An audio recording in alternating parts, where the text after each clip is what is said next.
So it looked like Caitlin Clark could be returning this week after all. Well, I'm here to tell you there is some moving and shaking going on in the Indiana Fever organization. You guys can see here, Kyra Lambert has been released by the Fever. Somebody said, wait, what? Fever signing Carter now? I don't believe they're signing Kyra. The Indiana Fever made a roster move, and every sign points in one direction.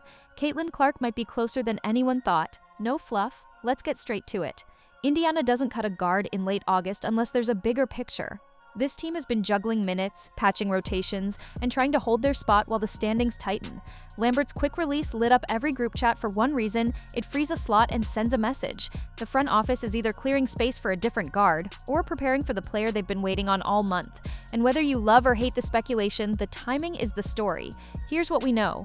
Clark didn't travel recently. That was already a signal. When a franchise player is close but not quite, teams often pull her off the road, keep rehab controlled, and make day-by-day calls without feeding the rumor mill.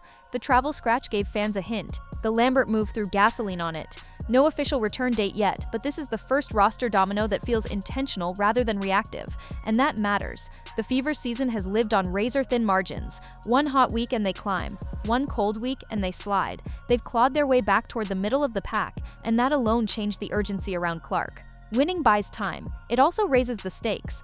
When your rank nudges up and the path to the postseason looks real, you start thinking less about survival and more about seeding. You don't make cute moves, you make decisive ones, like freeing a spot exactly when your star looks close. If you're wondering whether a single cut means anything, remember how WNBA rosters work. Flexibility is oxygen. A team sits at the limit, someone tweaks a hamstring, someone else is day-to-day. You juggle hardship signings, 7-day fills, and emergency depth. Those moves are short-term, transactional, often quiet. But when a team quickly brings in a guard, barely uses her, then moves off her as chatter around a superstar's timeline heats up, that's not just random, that's calculated. That's front office chess, not checkers. There's another layer the casual fan misses: rhythm. When a staff thinks a player is close, practices shift, playbook installs change, second units work different actions. You see lighter minutes for certain backups and a focus on chemistry for lineups expected to run when the star returns. You protect late-game sets. You simplify the middle of the playbook so there's less to relearn on the fly. Those are fingerprints you only notice if you're watching every quarter and listening to every post-game answer. Indiana has sounded like a team preparing for a pivot, not a team bracing for a long absence. Now look at the calendar. 2 games with Minnesota, then a nasty stretch with veteran squads who punish mistakes. If you're a coach, you're weighing 3 things: the medical green light, game shape, and the mental load of facing a top seed out of the gate. There's an argument for easing a star in against a less physical team. There's a counter-argument that the best test is a fire test. If she's ready, she's ready. Throw her into a playoff-level pace and let her find timing fast. Both philosophies exist. What matters is this: roster moves right before a brutal run aren't random, they're preparation. Let's talk about the Fever without Clark. They've shown grit. They've played through awkward lineups, staggered minutes, and a constant question mark at the point of attack. Some nights they move the ball, other nights the offense sticks when pressure ramps up. That late clock creation, that deep-range gravity, that hit-ahead tempo, those are precisely the traits Clark brings that turn "we're competing" into "we're dictating." When defenses must pick her up 3 steps beyond the arc, the spacing changes for everyone. Shooters get cleaner looks, rollers get a wider pocket, and the weak side tag becomes a half step slower. That's the difference between a contested mid-range and a layup. You felt it in the crowd too. Energy translates. When a star is on the floor, runs come faster and opponents burn timeouts earlier. The Fever's best version has a heartbeat that starts with early offense and ends with late-game control. Without that, they've had to scrap for long stretches, win on effort, and hope role players have a night. It's admirable. It's also exhausting. A returning star gives you run stoppers. It gives you the shot that erases a 6-0 opponent burst before it becomes 12-2. It gives your defense time to reset emotionally after empty trips. That psychological lift is real.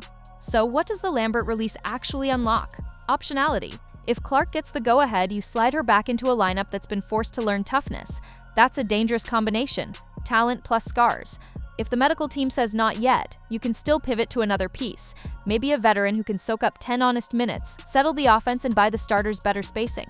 Either way, the move gives Indiana a door to walk through the minute the right call comes down. And because it was done now, not later, the Fever can act without panic. Fans immediately ask the obvious: was Lambert just a stopgap? In all likelihood, yes. That's not a knock on her. The league is full of players who can hoop. But hardship slots are by nature temporary. They're meant to keep the ship steady, not change its destination. The quick turn sign, brief look, release, reads like a front office honoring a promise to consider a player, then clearing the runway the moment the bigger plan crystallizes. In the W, where every roster spot is precious, that's how you operate when the calendar is tight. Let's be honest about pressure. The minute Indiana's ranking ticked back up, the conversation changed from if to when. Not because fans are impatient, but because the math got interesting. A healthy Clark isn't just star power, she's an algorithm tweak. Opponents have to rewire scouting reports overnight. Different traps, different help principles, different matchups at the point of attack. You don't flip a switch and handle that gracefully. Teams that face her first after the return will be guessing in real time. That's an edge. There's also the off-court reality. With Clark, the fever sell out buildings, the TV windows spike, and intensity rises. Players feel that, front offices feel that, league offices feel that, but Indiana can't be swayed by optics. They can only be swayed by green lights from the training room. The good news for Fever fans, roster surgery like this doesn't happen without a timeline conversation. You don't have to reveal it to the public to act on it internally. And acting internally is what this move screams. If you followed this team closely, you've noticed the language shift. Earlier, the staff spoke in wide windows, day-to-day, monitoring, we'll see after reevaluation. Lately, the answers get tighter. Coming along, feeling good, closer. Coaches don't throw those words around by accident. They're measured. When the vocabulary gets optimistic and the roster gets leaner, we're not reading tea leaves, we're reading the plan. The schedule question won't go away. Is Minnesota the right landing spot? The Lynx run sets with discipline, hit you with movement, and force communication. It's a top-tier test of pace and decision-making. You could argue that a return against a team like that is too much. You could also argue it gives Clark immediate reps at playoff speed, which compresses the rust timeline. The Fever can protect her with minutes restrictions, stagger with lineups that maximize off-ball movement, and keep her out of the most bruising defensive assignments early. There are ways to manage the ramp while still going for wins. Let's talk ripple effects on the current rotation. Guards who have carried heavy loads will see cleaner looks.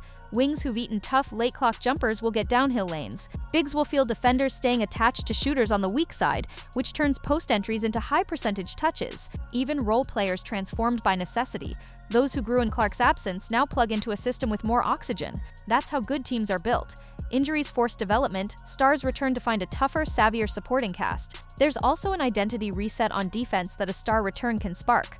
When your offense buys you better shot quality, your defense sets more often. Fewer live ball turnovers, fewer long rebounds, fewer scramble sequences. Indiana's best defensive possessions come after made shots and controlled half-court flows. With Clark's spacing and quarterbacking, you tilt the game toward those moments. That's not a highlight clip, that's winning basketball. Some fans worry about rhythm shock. What happens when the ball naturally gravitates to a superstar who's been out? The answer is in usage balance. The Fever don't need Clark to be a hero from the first touch. They need her to be a compass. Early clock drag screens, quick swing sequences, catch and shoot threes without dribble tacks, that's how you find cadence fast. Let the game come to her in the first 2 stints, then open the playbook in the second half if the legs are under her. Smart teams scale responsibility in layers. What about the mental side? Coming back isn't just physical. It's angles, timing, and trust in the body. One bump, one awkward plant can trigger hesitation. That's why the first 5 trips down are crucial. Give her clean touches, purposeful movement, and plays designed to see the ball go through the net or create a paint touch that leads to a teammate's bucket. Confidence isn't a speech, it's a sequence. Build the sequence and the rest follows. Let's circle back to Lambert for a moment. She walked into a storm, did her job, and left the team better positioned. That's the harsh reality of a league with small rosters and high stakes. Respect to players who take those calls, show up, and handle it like pros. The release isn't an indictment, it's a signal of timing. Indiana needed the flexibility, and in late August, flexibility is a weapon. If you zoom out, the Fever season reads like 2 timelines weaving toward the same point. Timeline 1, survival, patchwork rotations, grinding wins, finding identity the hard way. Timeline 2, revival, return of the star, restored spacing, and the version of the offense that had people talking back in May. The Lambert decision is where those timelines meet. Survival bought the time, revival needs the space. Simple as that. There will be noise until the team makes it official. You'll hear guesses about which game, how many minutes, whether she'll start, whether she'll close. The only people who know are in the building. But the act of clearing a seat tells us enough. Indiana believes a change is imminent, either the return or a decisive move to reinforce the backcourt ahead of a playoff chase. Both are aggressive. Both tell you this front office isn't waiting for the calendar to do its job. Now imagine the first game back, the building buzzing. The camera cuts to the bench. She stands, checks in, and the buzz turns into a wall of sound. First touch, defenses extend a step. Second touch, a decoy action that springs a teammate. Third touch, a pull-up that hits glass and in, or a skip pass that the crowd sees before the defense does. Those are the moments that remind everyone why this team looks different with her on the floor. It's not just the points, it's the gravity. From there, stakes escalate. The standing squeeze, tiebreakers loom. You don't return a star to see what happens. You return a star to take aim. Indiana's players know it. The staff knows it. The league knows it. That's why a simple transaction like releasing a guard can tilt the week's conversation. That's why a quiet no comment from coaches feels louder than a press release. Silence is strategy. For fans, the ask is patience, just a little more. The signs are better now than they've been at any point since the injury.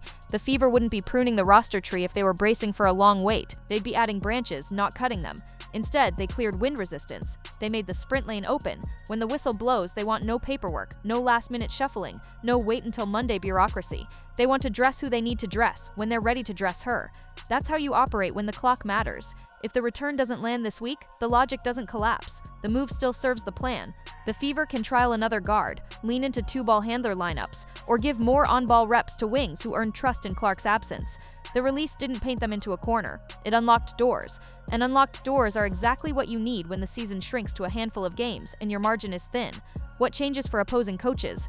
Everything. Traps move up to half court. Help tags come earlier. Switches become riskier because she punishes mismatches with range and vision. The moment she steps back on the hardwood, opponents start playing two games, the game on the floor and the game of denial, trying to keep the ball away from her favorite spots, burning energy to stop her from touching in rhythm. That drains defenses by the fourth quarter. It changes how the final 5 minutes look. There's a traditional basketball truth here, the kind that never goes out of style. Stars simplify. They cut through noise. They make everyone's job more straightforward, not easier, just clearer. With Clark, the Fever know who they want initiating, where they want the first advantage, and how they want the defense to bend. Without her, everything has to be manufactured. With her, advantage is the starting point. That's the difference between pushing the boulder uphill and running downhill with your shoulders low. People love to argue about narratives. Is the league doing this for ratings? Is the team rushing her? Spare it. The body says yes, or it says no. Medical says yes, or it says wait. Everything else is fan talk, and the sharpest sign that medical might be inching toward yes is the move you just watched. A roster cleared at precisely the moment the conversation around a return felt real. That's not smoke, that's a spark. So here we are. The Fever trimmed, the fans wired, the opponents scouting two versions of the same team. If the return is next game, the city will erupt. If it's a few days later, the plan doesn't change. Indiana has positioned itself to act on an hour's notice. That's the whole point of a move like this. It's not drama for drama's sake, it's preparation. Drop your read in the comments. Should she come back in a heavyweight matchup to set the tone, or pick a slightly softer landing to ramp clean? Would you prefer a minutes cap and a hot second half push, or a balanced approach across 4 quarters? And if it's not this week, what's your over-under on the date? Be honest, did the Lambert release flip your confidence meter? Either way, remember the baseline. Teams don't cut living depth unless they believe the cavalry is near. They just don't. The Fever's message came without a headline, without a podium, and without a speech. It came in the language front offices speak when the season hits its sharp end.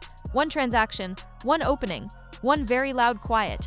If this really is the week, you'll feel it before you hear it. You'll see the shoot-around video, the footwork drills, the rhythm threes, the clipped phrases from practice.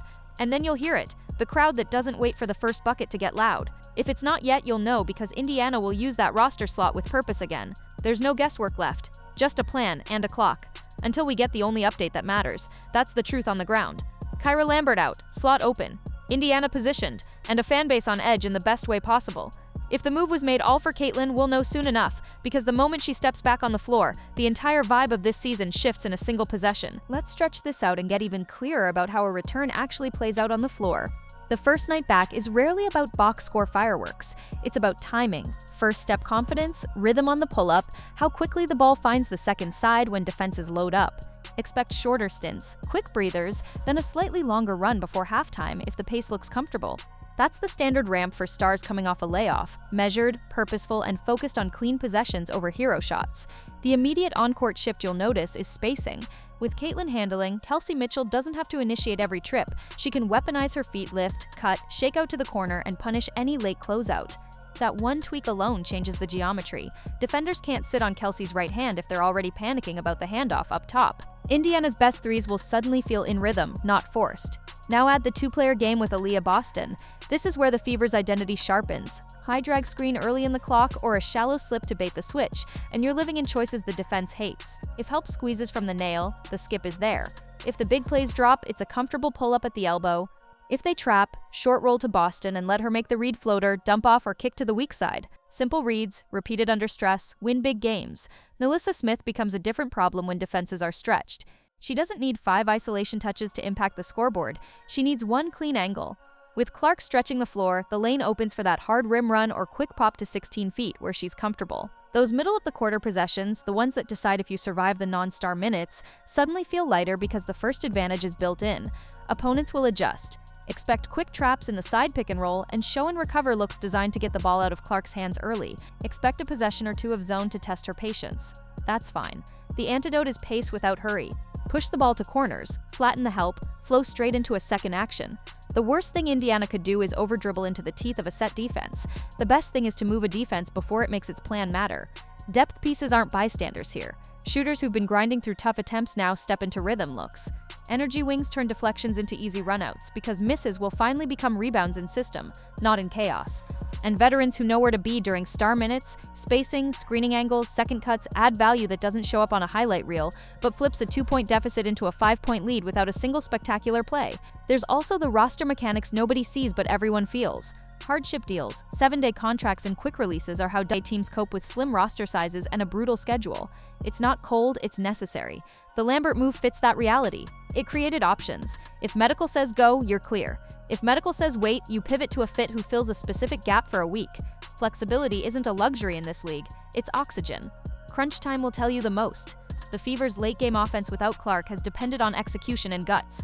With her back, the same sets get cleaner looks because the defense is tilted from the first action. A simple ghost screen at the top might force a switch you actually want. And now Boston is sealing deep while help stays glued to shooters. You don't need a new playbook, you need the same playbook with better spacing and faster decisions. How do you judge a successful first week back? Not just points. Look for turnover control, shot quality, and whether the offense is generating paint touches without grinding. Look at free throws. Are the Fever living at the line again? Look at opponent timeouts. Are they burning them after short runs? Look at the second unit's confidence. Are role players stepping into shots without the extra head fake? Those are the tells that the ecosystem is healthy. All of this is why a modest, almost quiet transaction can feel seismic. It's not about disrespecting a player who filled in, it's about signaling phase change. Indiana has kept themselves in the fight long enough for this moment to matter. If the return is greenlit, expect the team to keep the messaging calm and the rotation smart. If it's not yet, expect the front office to use that open slot with intent again. Either way, the Fever just position themselves to act, not react. And in late-season basketball, that's the difference between hoping for a break and making one.